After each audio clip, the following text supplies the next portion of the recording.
I had all kinds of wrist issues. Like every joint on the left side of my body was in pain. And the way that I dealt with that was eventually reaching out and asking for help. Because, when you're in the SEAL teams and you're in a SEAL team mindset, your mindset is whatever the mission is, we move forward towards the mission. We never bitch, we never moan, we never complain.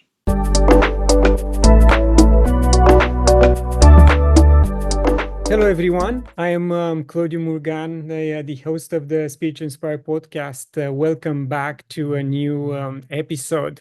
For older episodes, please visit speechinspire.ca, gnostictv.com, and our YouTube channel. My guest today is a special one, Christopher Lee Maher. Christopher, thank you for honoring us with your presence. Oh, thank you. I'm happy to be here. Yeah, this is going to be good. So hopefully we have Yes. a great conversation that people enjoy and benefit from in some way. You were a Navy SEAL in a previous life, and Yeah, you endure extreme stress during the SEAL training, yeah, including hypothermia and pushback from leadership. How did yes. those formative experiences reshape your relationship with your own body and stress? Well, initially, I was very young at the time. And so you have to think that I'm in my early 20s. I'm going through this very demanding program. And what I didn't realize at the time is that everyone has to eventually pay the piper. And what that means is this: every terrible thing that you do to your body, there will eventually be a cost. And you'll have to pay that cost. And you'll have to make a choice on how you're going to go about living your life. And so for me, the way that the cost showed up is it showed up in my late 20s in my joints. And so I had plantar fasciitis, I had runner's knee, iliotibial band friction syndrome on the left side. I had a ruptured bursa, my left hip. I couldn't turn my head to the left. I had all kinds of wrist issues. Like every joint on the left side of my body was in pain. And the way that I dealt with that was eventually reaching out and asking for help. Because, when you're in the SEAL teams and you're in a SEAL team mindset, your mindset is whatever the mission is, we move forward towards the mission. We never bitch, we never moan, we never complain. We just keep our guns focused in the direction where we're going. And I did that, and I did it very, very, very well. But I didn't know that there was a cost to withholding your pain from others, your stress from others. So when you're in pain, it can be isolating in a sense. Well, when you learn to compartmentalize successfully your pain, then you can do anything that you want. But what I would say is you're ignorant at the time that eventually that pain is coming for you and it's going to get your attention. And I think the way that I've transcended those difficulties, those challenges that I had when I was younger, I just now, my new mantra for life is really simple: my pain is my pleasure. So I go seeking out, where is the pain in my mind? Where's the pain in my emotions? Where's the pain in my body physically? Where is it physiologically? Where is it structurally? Where's the pain in my energy? What I mean when I say pain in your energy, where am I tired and exhausted? Right? And I find people and I find opportunities to be able to transcend those pains and transform them into pleasure.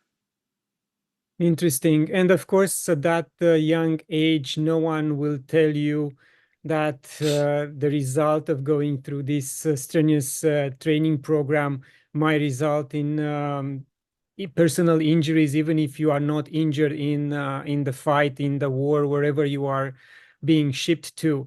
And also, other than the physical body, the physical trauma, you have the mental, the psychological trauma. Sure. Have you encountered that issue as well, and did you have to overcome it? Yes, definitely. And I think the thing I needed to overcome was hyper independence was my strategy. And so you might liken me to like a lone wolf. I'm part of a pack, but I'm kind of doing everything on my own and in my own timing. And I'm only letting you get so close to my pain points. And so I was very successful at being hyper independent. And then I decided to figure out how to build interdependent relationships. And how are your brothers of arms coping with this, with a similar situation? Have you reached out to them in time? Are they doing great? Are they struggling? Did they find their own ways to cope with this type of pain? Yeah, I think everyone finds a way to cope. Okay. Would I say that they've successfully transcended? I would probably say no. They most definitely have not. Unless they've been focused on their inner health. And when I mean inner health, I don't mean being fit and how much weight you can lift. You can train anyone to lift weights and run. That's easy. But it's very difficult to convince someone to sit down and meditate for an hour or meditate for 4 hours or meditate for 3 hours. It's difficult to get someone to like, hey, don't go out to the social event tonight. Go and do yoga. Go to your yoga class for a couple hours, right? Like address the places where you have inner deficiencies and insecurities. And I know for someone who's been successful that it's easy to lean on your successes as a reason to avoid looking at your inner deficiencies and your insecurities because no one wants to pay attention to where they're weak. They want to put their energy on where they're strong and continue to keep benefiting from the doors that have opened where your strengths are, right? And so I think unless guys in the SEAL teams or the guys that are in special forces are willing to do an honest self assessment, it'll be very difficult for them to transcend the effect of post traumatic stress disorder. And I recently interviewed the doctor, like psychologist, David Kopatz, and he worked extensively with the VA. He was hired by the government to come up with new ways of for the VAs to deal with their pain and their psychological issues. And he went to the indigenous people. He's using the medicine wheel to take them through that journey that will end up in the center of the medicine wheel, which is their own feeling, their own heart, and heal from there.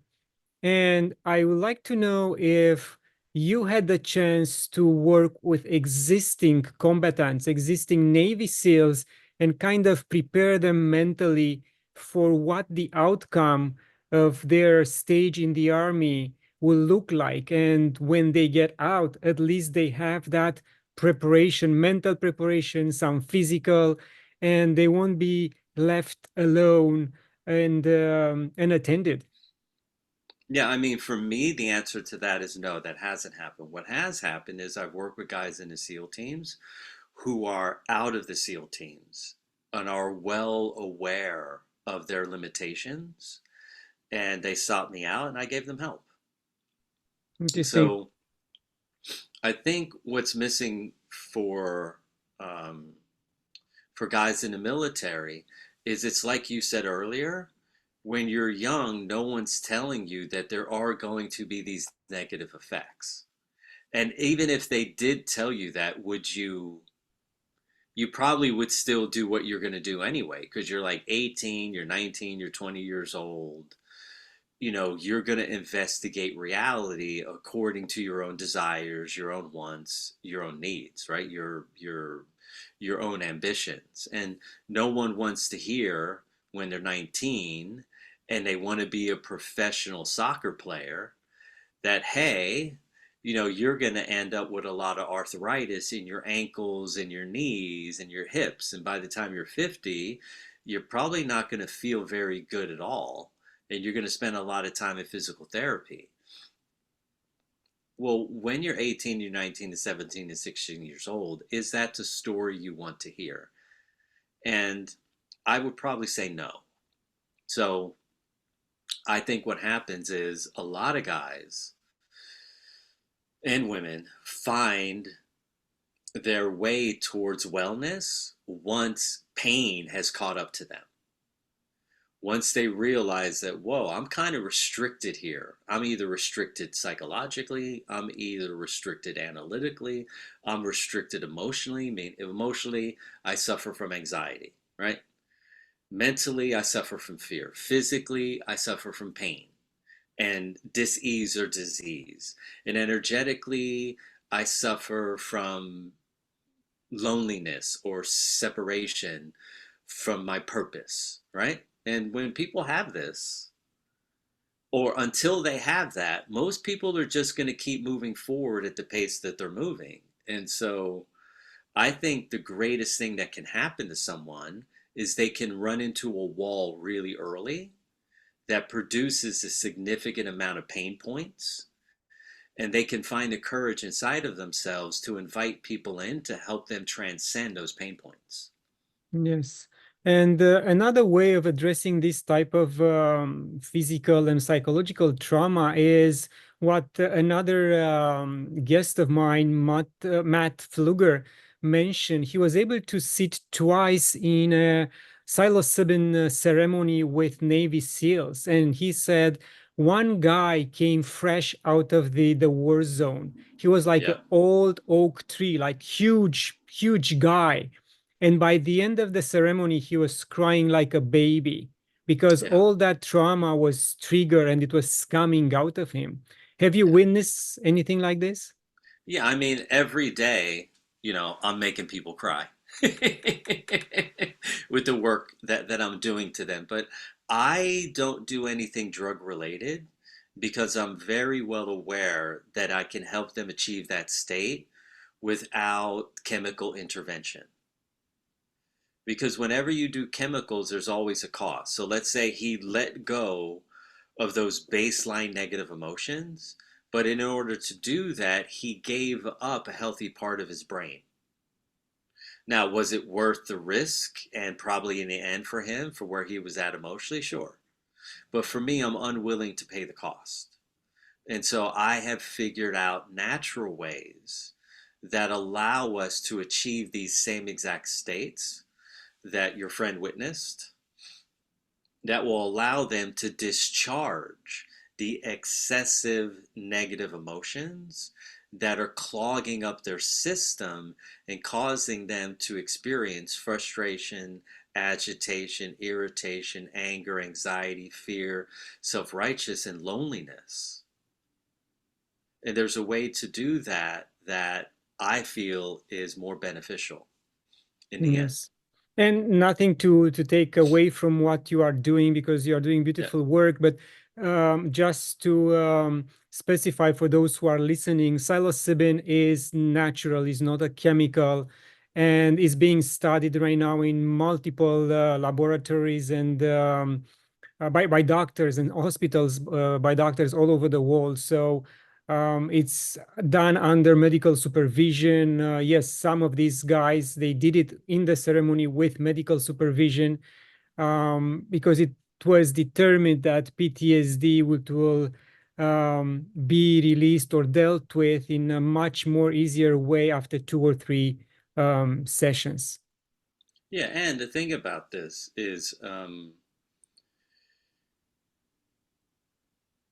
what's causing the state that they're in the end is the tension and stress that's stored in their nervous system, their body, and their brain. And so eventually you have to address what's going on in the body. And I am someone who, regardless of the type of intervention that's going on, people are only going to use what they have access to. Yeah. Okay. And so if that's all you have access to, then you should go for it. Right. But if you have access to like higher functioning systems that don't require chemical intervention, then I'm into taking a longer road in order to do that. Yes. Right. Yeah. Because I don't want to take a pill to get me out of something. I want to go into the very middle with a sober mind. I want to go right into the middle of my pain and I want to look at it and I want to hug it and I want to hold it and I want to give it the attention and affection and care and the love and consideration that it's begging for until it dissolves and realizes that it no longer needs me. Yes. You definitely don't have an easy job with what you are doing. Yes. No. No, and the most impossible cases show up, right? And they're looking for resolution and they've done everything, right? Yeah. They've been on ayahuasca trips and they've been to talk therapy and they've gone through a litany of opportunities to transcend these states, but the states that are stuck and recorded in your fascia and your muscles, they have to be dealt with a very specific way, and there's no transcending that with the other stuff. Like me, what I mean by that is like if you need to go to an infrared dry sauna for 30 days in a row and sweat for 30 minutes a day to offload the heavy metals in your body, well, you have to do that. There's no green juice that you can sip that's going to be a substitute for that, right? If you need to go and do acupuncture because there's fragmentations in your energy body, well, there's no meditation that you're going to do that's going to be a substitute for that. And I'm just a proponent and a voice for you need to do it all, right? You need to do stuff that helps your body. You need to do stuff that helps your emotions. You need to do stuff that helps your brain. You need to do stuff that helps your nervous system.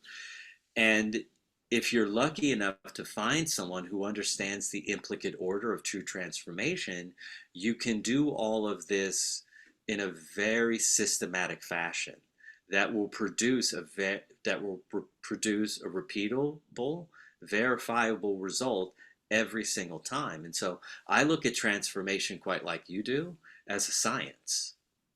Yeah. And we Rather have to be like people, consistent. Yeah, for yeah, you sure. have to be consistent. People look at, oh, you're spiritual. And I go, let's get clear. I'm spiritually focused in the sense that I understand my ethics, my morals, my values, and my principles, and I live according to those. Okay. But I'm scientific first. And the reason why I'm scientific first is because I believe that we have a fiduciary responsibility to produce results that are verifiable and repeatable by anyone. And to me, that's a high standard of science. Because when people walk through that door and they want help and they want assistance, they're paying me with the expectation that I'm going to be able to deliver. And I want to be able to deliver confidently. And so I've produced a very specific science that allows that to occur without fail. Yes, and the more I talk to my guests, either they are oncologists or neuroscientists, they all say the same thing, that science and spirituality have to come together, work together, and only in this way we're going to increase our level of consciousness. We're going to be aware of who you are and create a better reality for ourselves. Yeah, and that's the time that we're in. Think about this. Think about anyone in your family that's like 20 years older than you that was suffering from something that was debilitating, right? And at the time when they were in their 20s or 30s, there wasn't help available to transcend those miasms, right? And now, man, you can go anywhere in the world and you can get a significant amount of help to deal with any kind of challenge that you have, whether it's physiological, whether it's structural, whether it's psychological, whether it's emotional, whether it's environmental. If you care enough about yourself to reach out and ask for help, there are millions of people who have been focused in this direction intensely for the last 30 years. And affordable at the same time. Yes, and affordable. And so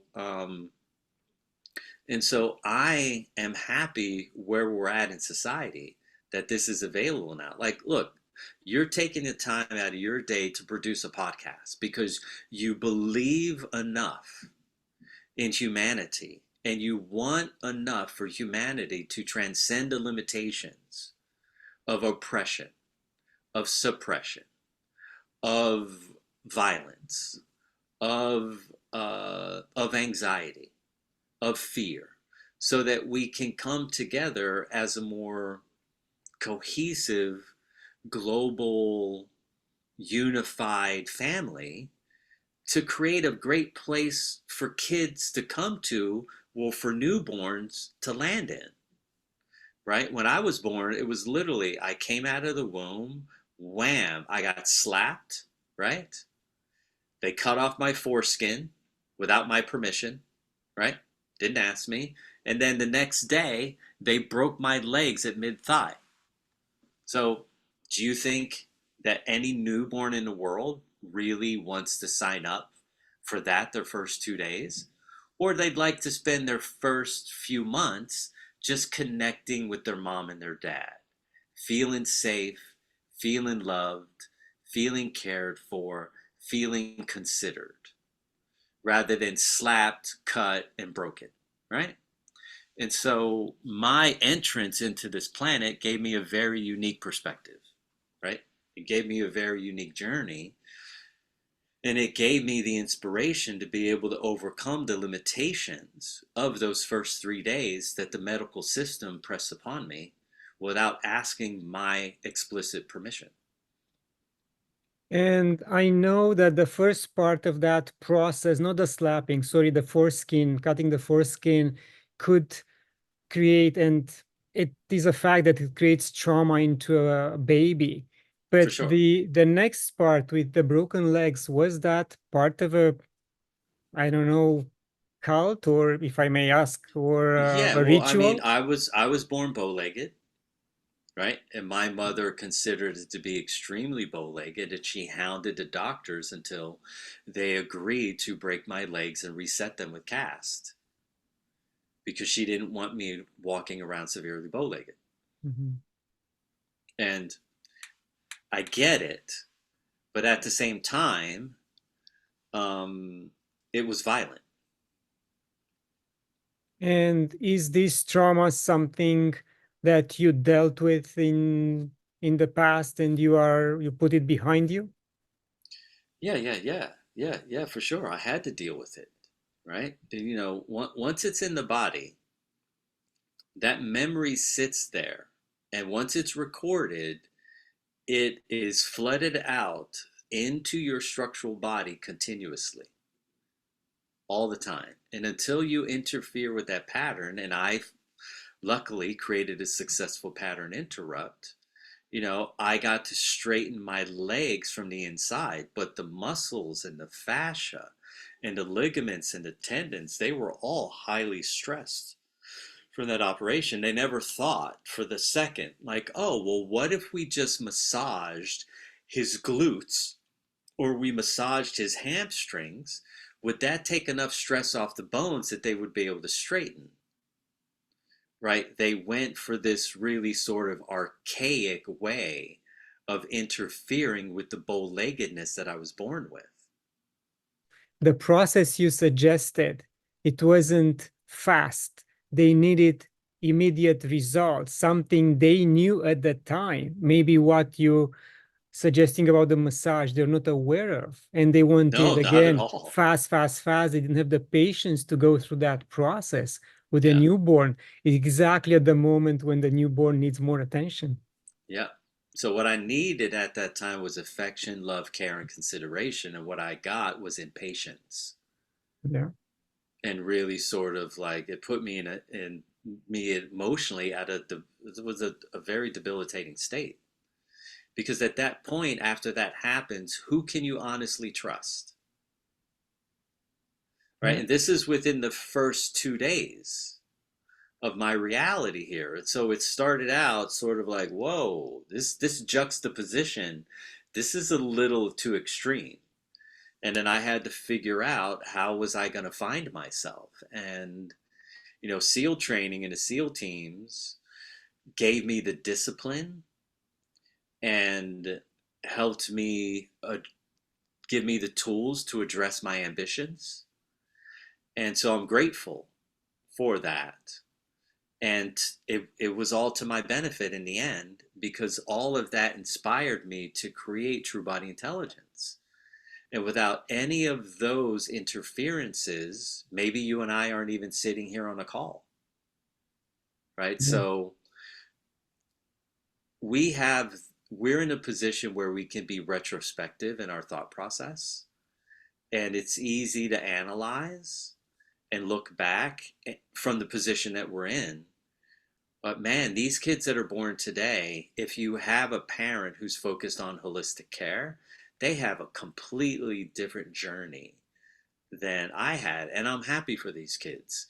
And I want the journey to improve while I'm on earth. And so getting on podcasts with gentlemen and like yourself who are focused on getting good information out into the world, it inspires me. It fulfills me. It satisfies me.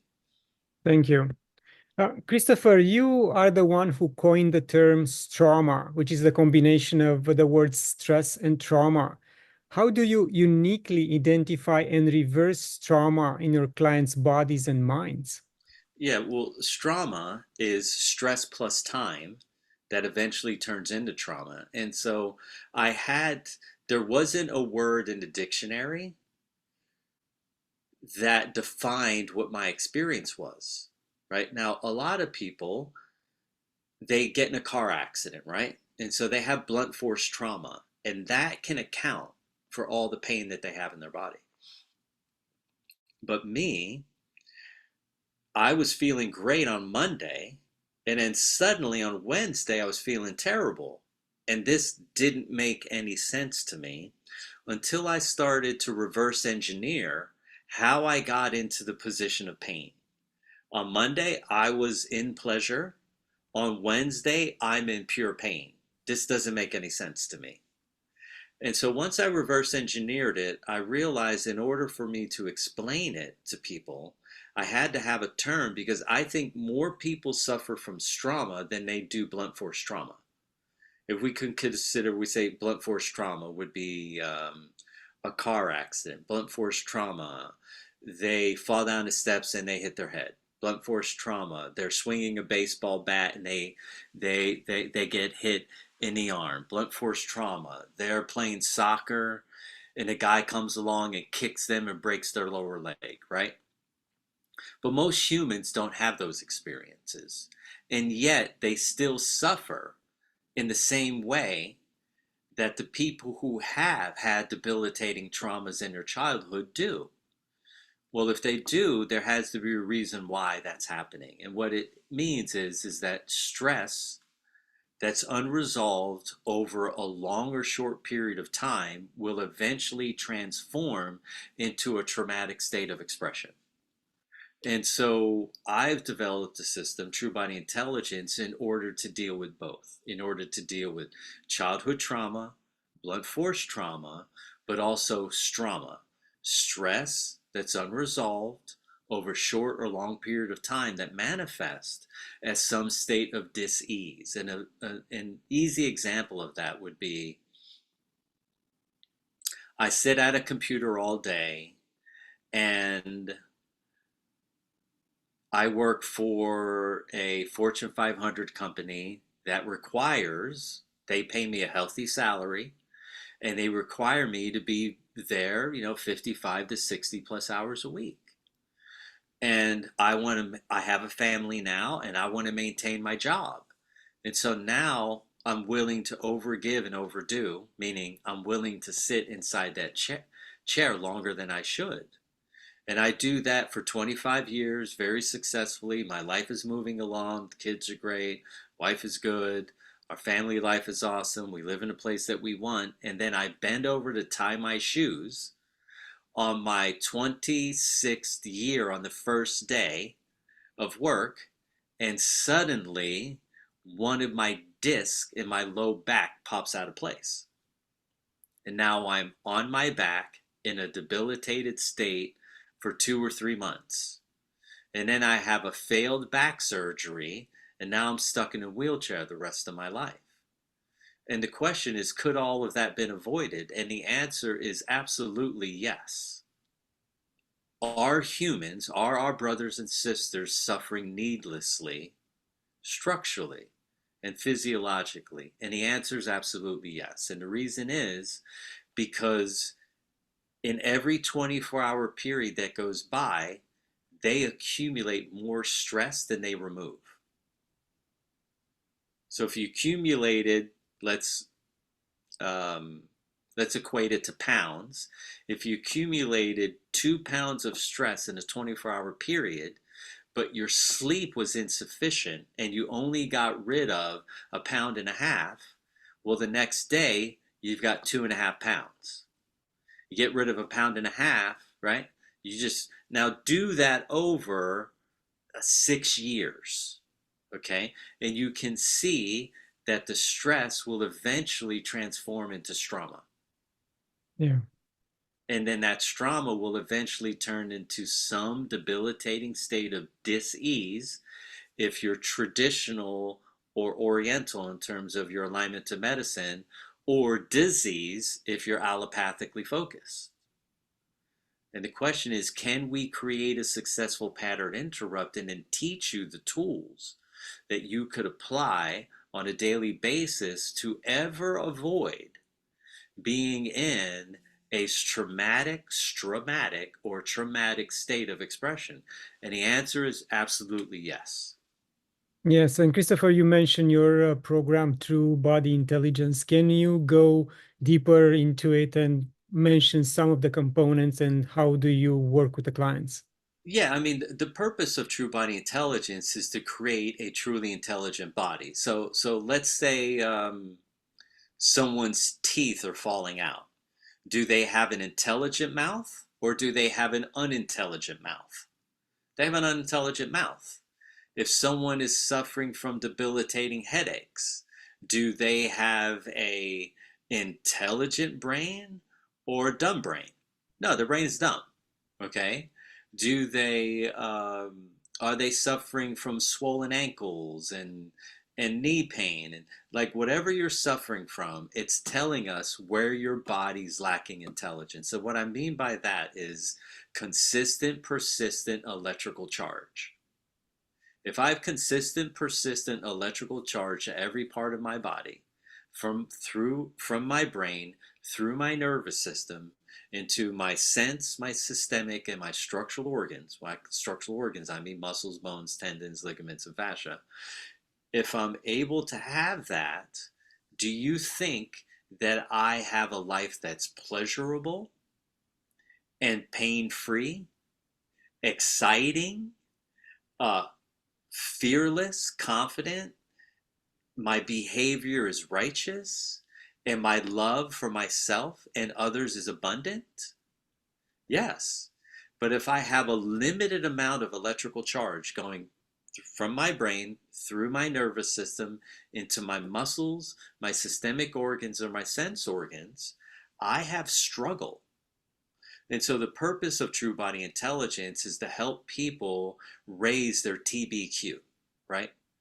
TBQ meaning their True Body Intelligence. And we have a way of breaking that down simply into environmental intelligence, physical, instinctual intelligence, emotional, feeling intelligence, analytical, mental intelligence, and spiritual, energetic intelligence. And so when those are low or medium or high, we either are successful or we're failing. And whether we're failing in our interpersonal romantic relationships, whether we're failing in our professional relationships, whether we're failing in our familial relationships, how we're conducting ourselves in the world and the success that we're having is telling us whether or not my body's intelligence or it's dumb. And what I mean by dumb is it is without sufficient consistent charge. Yes. And And so true body intelligence and the systems in place are there to remove the things that are blocking the electrical charge and the magnetic impulses, the magnetic pulses from reaching these parts of the body. Because once you have electrical charge and you have strong magnetic pulse, that part of your body is going to be flourishing. There's going to be an enormous amount of energy. There's going to be excitable emotions. There's going to be a high level of instinct. There's going to be a confident, brilliant mind. And there's going to be an effervescent, deeply connected spiritual connection to the creator of all that is, to whatever your source of inspiration is. And so true body intelligence is here to help people increase their TBQ so that they can be successful at being themselves. Like, do I care if someone wins an Academy Award? No. Do I care that they're honestly self expressed with who they are? Do I care if they win a Grammy or an Olympic medal? No. Do I care that they feel loved by themselves and recognized for the value that they're adding to their family? Certainly, right? Because in the end, it's about your relationship with yourself. But how are you going to know who you are if your body, your brain, your nervous system, your emotions, your mind, and your spirit and your soul are unintelligent? And what I mean by lacking intelligence, lacking electrical charge and magnetic pulse. Because when you have high levels of electrical charge and magnetic pulse, you have access to higher levels of consciousness. And if my consciousness is higher, my opportunities are greater. But if my consciousness is lower, my opportunities are less. And I want every human on the planet to be able to have an opportunity to feel all the power, the innate power that they've been given to produce a life for themselves that feels good. Because when people feel good, you know what happens? They do good. Who they do good by? Who do they do right by? They do good for themselves, right by themselves. They do good for their families. They do right by their families. They do good for their communities, and they do right for their communities. And so this is the key. So I want to be able to help people increase their TBQ, their true body intelligence.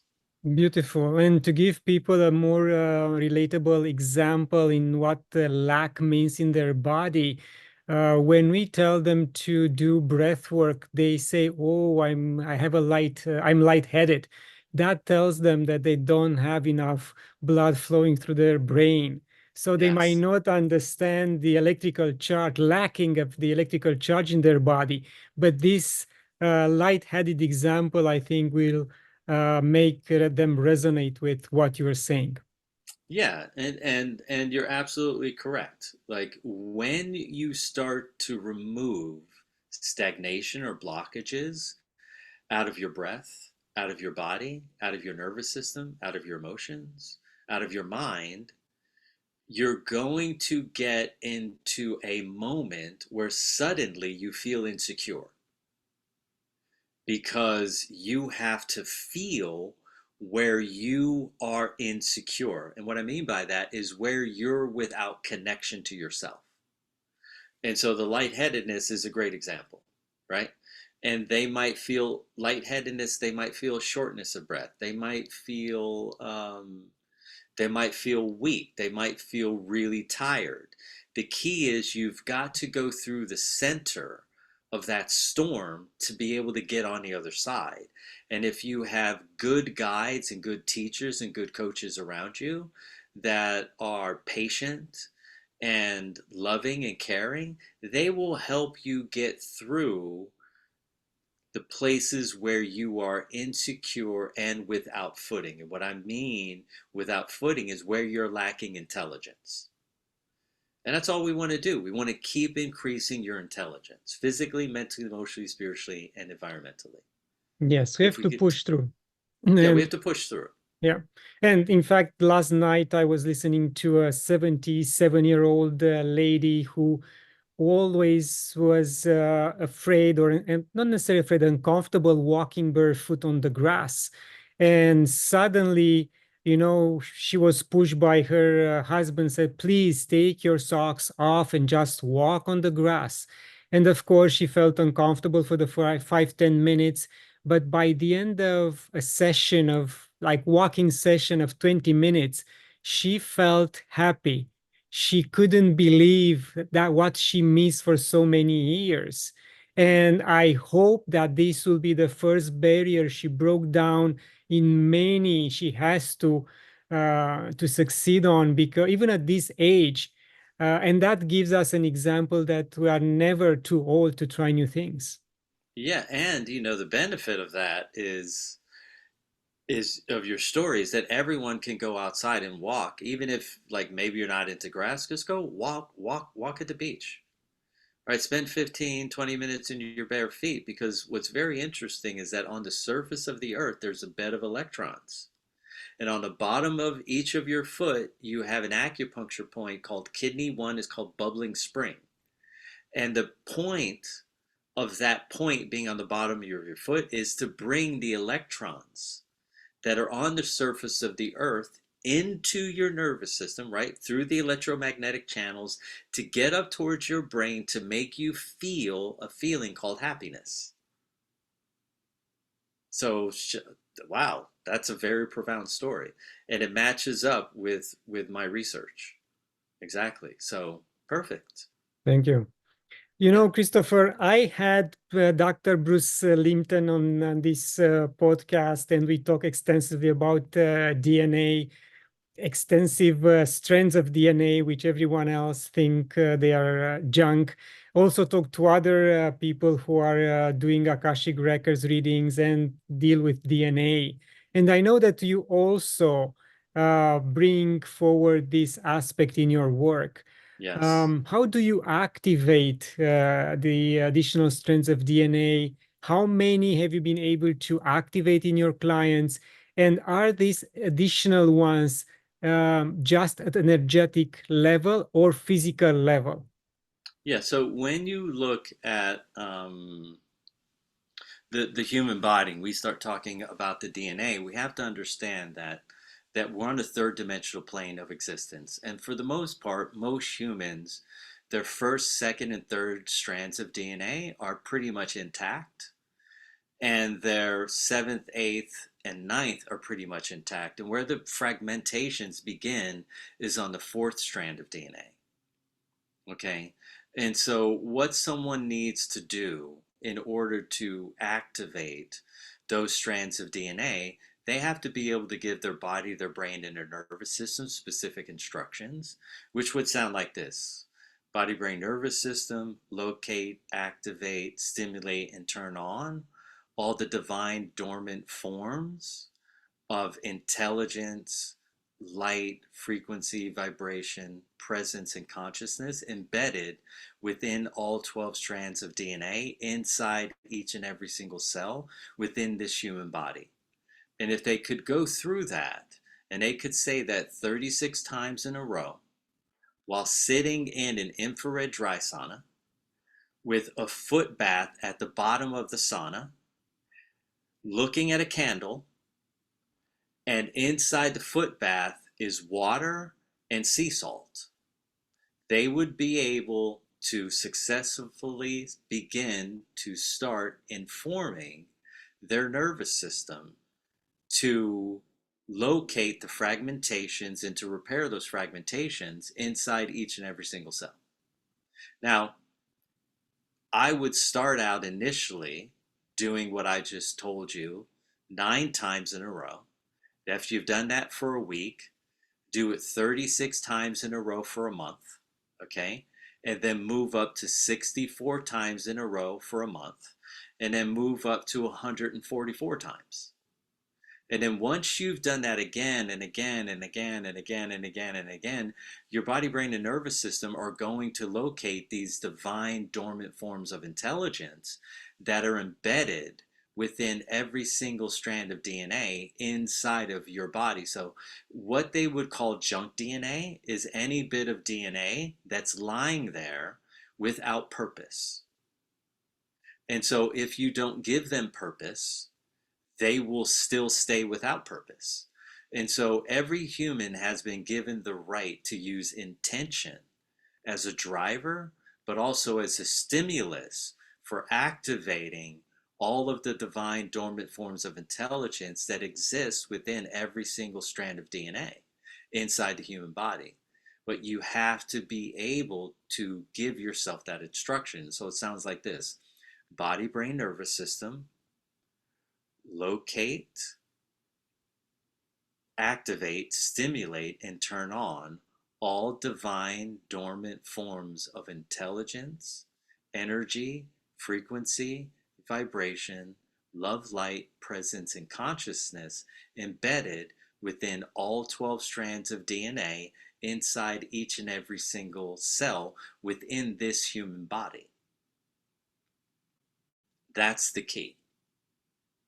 And anyone who's brave enough to do that, who listens to our call, is going to benefit dramatically. And what they will start to notice is they will start to feel, by the time they get to 36, halfway to 64, they're going to start to feel this buzz occurring in every single cell in their body that's going to start to become highly electrical and highly magnetic. And then these divine dormant forms of intelligence, they're going to start to get access to. But you have to put yourself in a position where it becomes a practice. And after you've done it for like 90 days in a row, the time and energy and effort that you put in and the consistency is going to allow those, each one of the fourth, the fifth, and the sixth strands of DNA inside of your genes, it's going to offer them the opportunity to heal Very and to be interesting expressed. process. Yeah, very Yeah. interesting process indeed. Yeah. So I'm going to challenge you to get on that, and I'd be interested to see what you notice.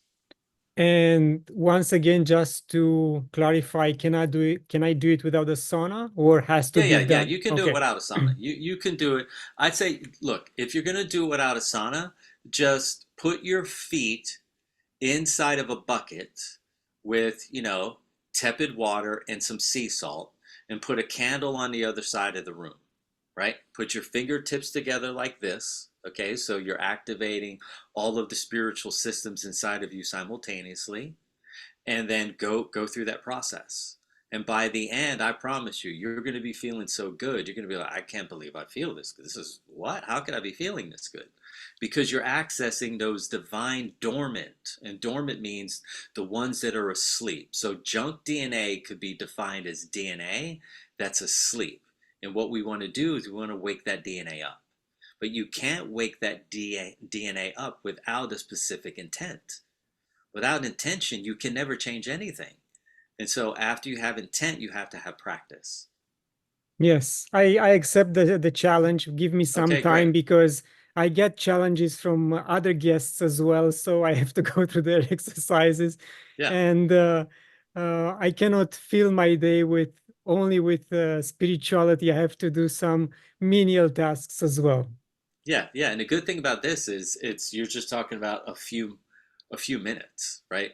If you can't do it while you're sitting down with a bucket, just do it when you're in the shower, do it when you're sitting on the toilet, do it when you're driving to work, right?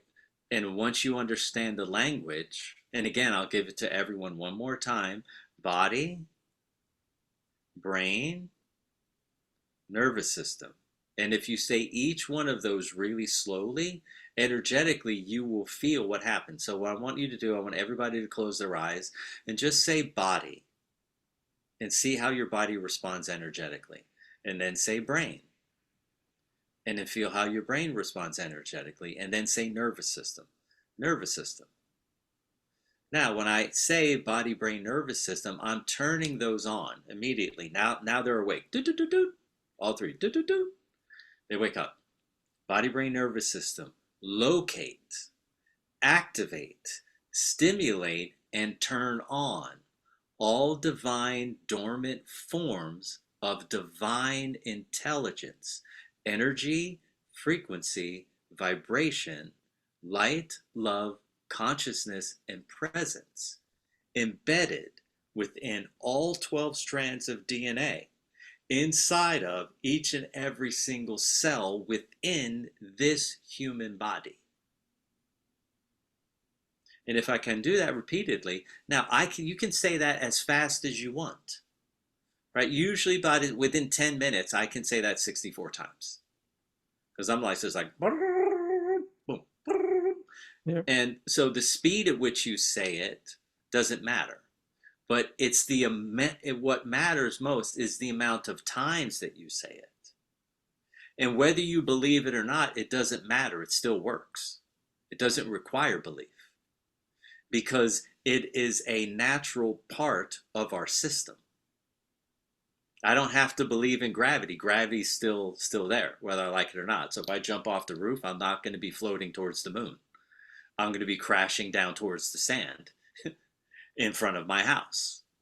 And so if you go into it with the intent of activating and stimulating and turn on the divine dormant forms of intelligence that have been fragmented inside of the fourth and fifth strands, inside the fourth, the fifth, and the sixth strands of DNA inside of your body, you're going to be successful.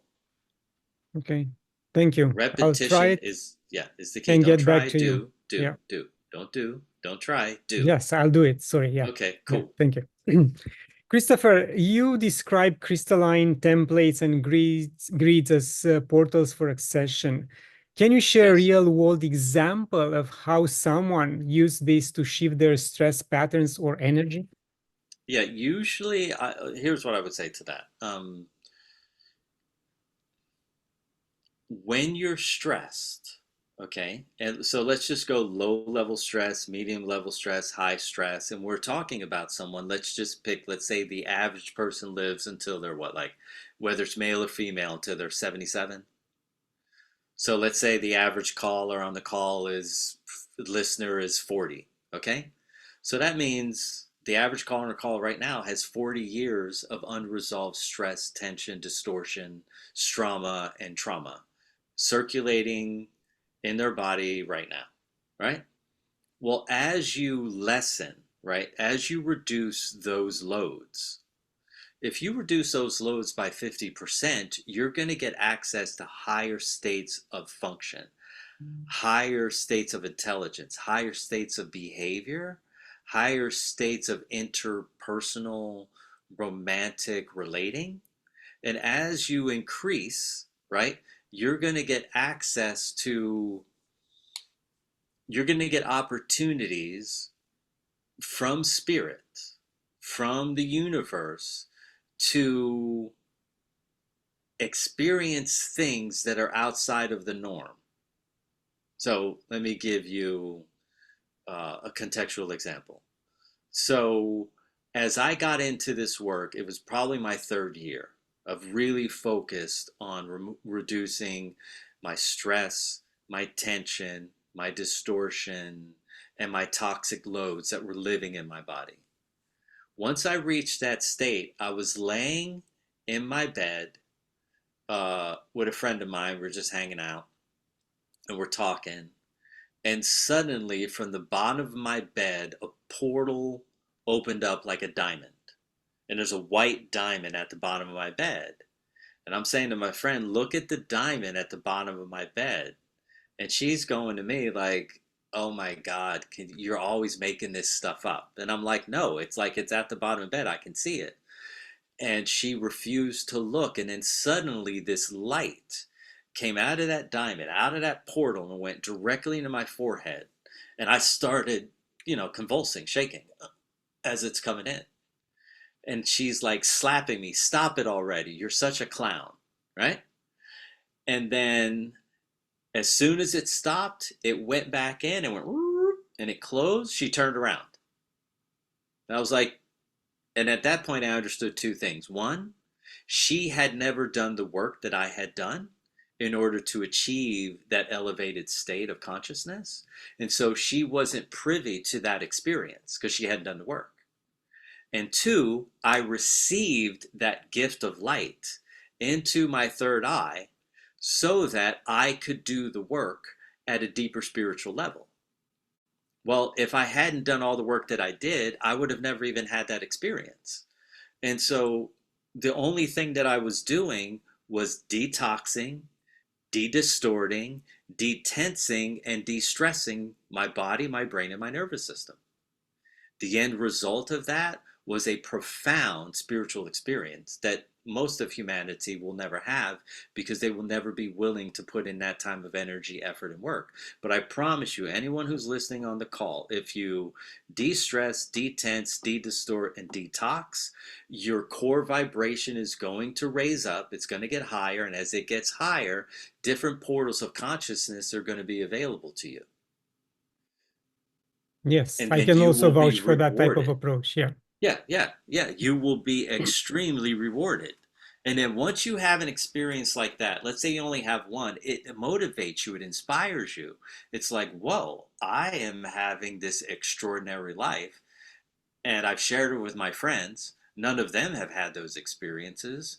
Wow, it must be coming from my efforts. I think I'm going to put in more time, more energy, more effort. And as I did that, I had more profound experiences, experiences you only read about in the Bible. I've been up and down Jacob's ladder. I've been to the Garden of Eden. Everything you can read in the Bible that they consider to be a miracle, I've already had the experience of that. And how much of that, if I may ask, is true and how much is pure symbolism? Well, it was no longer symbolic for me. And I was someone who was raised in the church, right? It was something that became an authentic experience. And I was like, oh, I get it. I understand. We're on earth. We have all this innate power that God bequeathed us with, but we have to be willing to do the work to remove the barriers that are in the way of God's love being expressed and in a high level experience.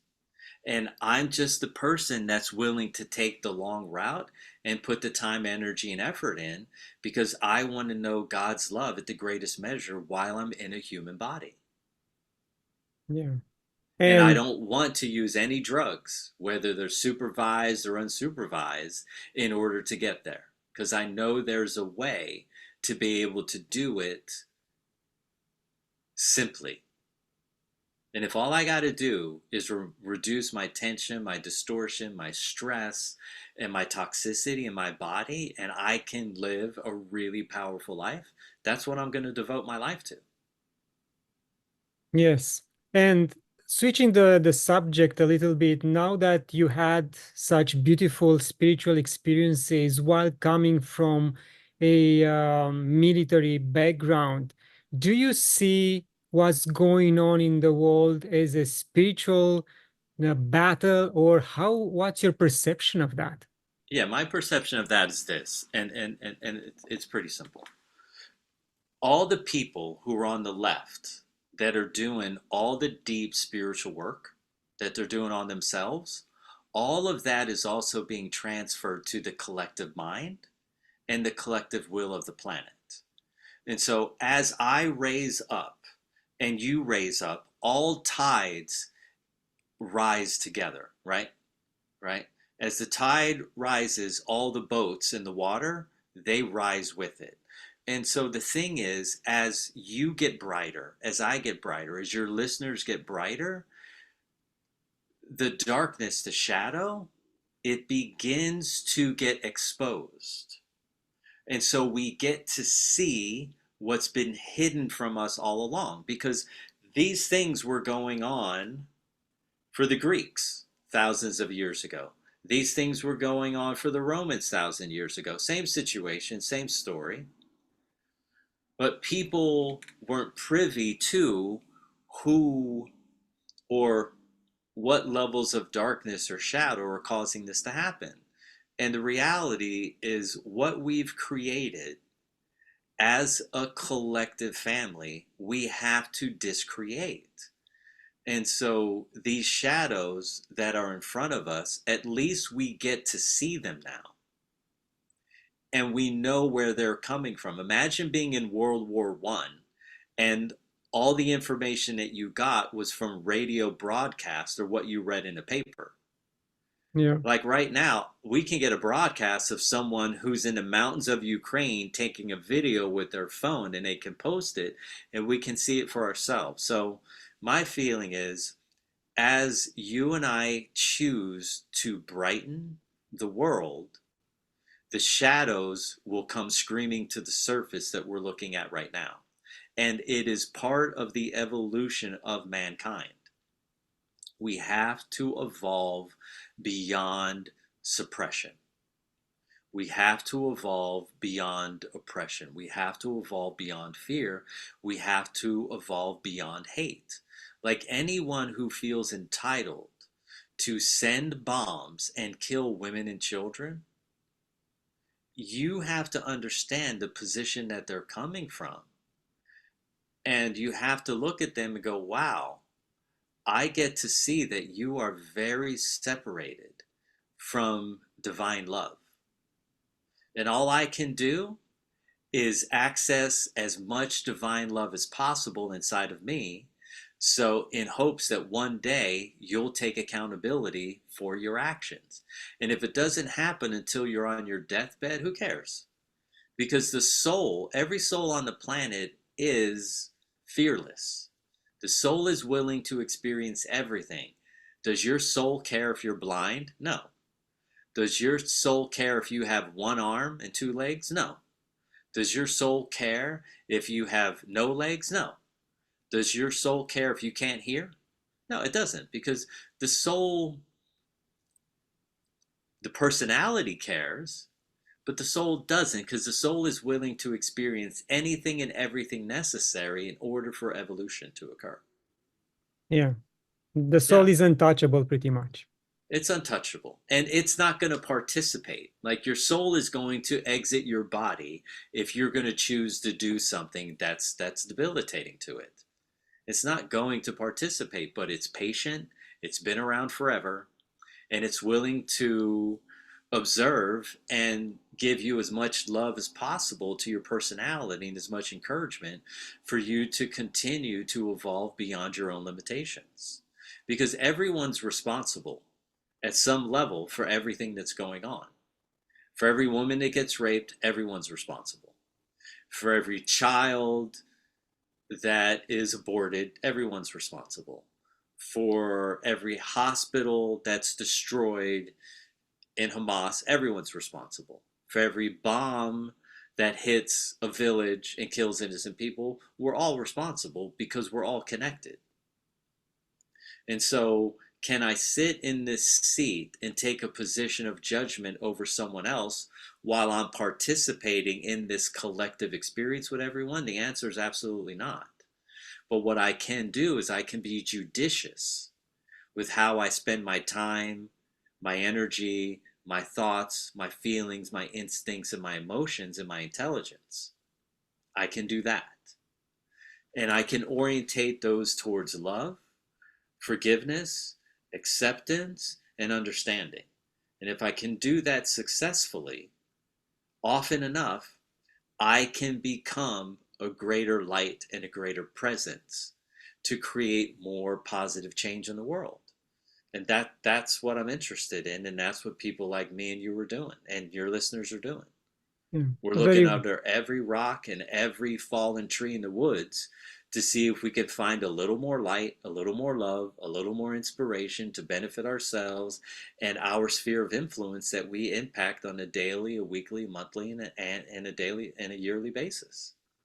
yeah, a very wise perspective, and I encourage everyone to listen to this perspective and embody the perspective, because then we are going to judge less those around us and ourselves as well. Yeah. Christopher, you wrote an amazing book, Free for Life. Also, you have beautiful programs. Do you want to mention any of them?